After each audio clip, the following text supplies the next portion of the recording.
Is there anything about you that is like an average 19-year-old right now? No.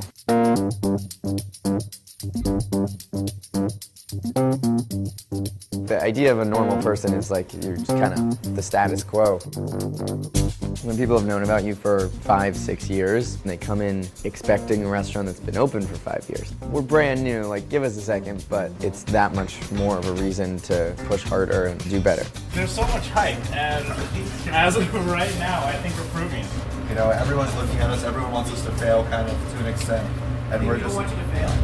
well, people want us to not be as good as we are. I don't think they want us to fail. I think they don't want us to be very good. They want us to crash and burn. The dish she's most famous for, a winking spin on PB&J featuring foie gras and jelly on a homemade peanut butter Ritz cracker, which turned up as a canapé one night, has begun to seem a bit too cute. Yeah, I mean, it's a good dish. I mean, I still think it tastes good. I took it off the menu because I feel ridiculous saying it's a Ritz cracker. That's a dish that I've been doing for 4 years now or something. My food has changed so much from that point. Right there is the romaine and jicama slaw. It's 3 types of wild mushrooms roasted in brown butter. I mean, it's like you look at a painter and you try to do a show and you have only things that they've created 5 years later, and then you throw one thing in there that they created 5 years before, it's gonna feel out of place.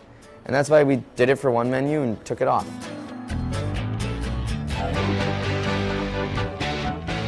I like pressure. I don't think anything good happens without pressure.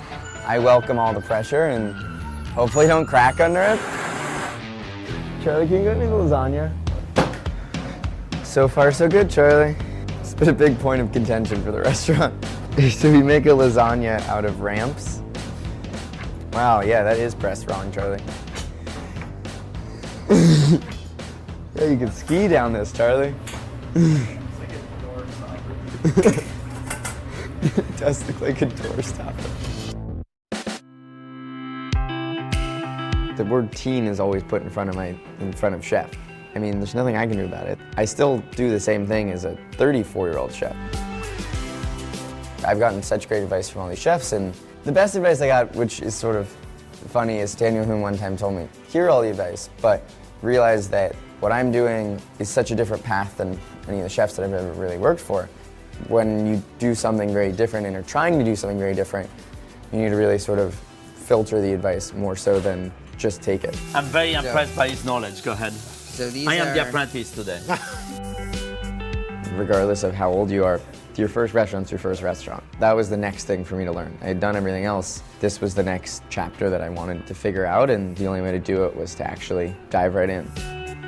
I've always been the person that's like, if I don't want to try to be the best at this, there's no point in doing it. And so I think that's been the thing with cooking, is I've always really just wanted to do literally the best thing that we can, and I think that keeps it going every single day.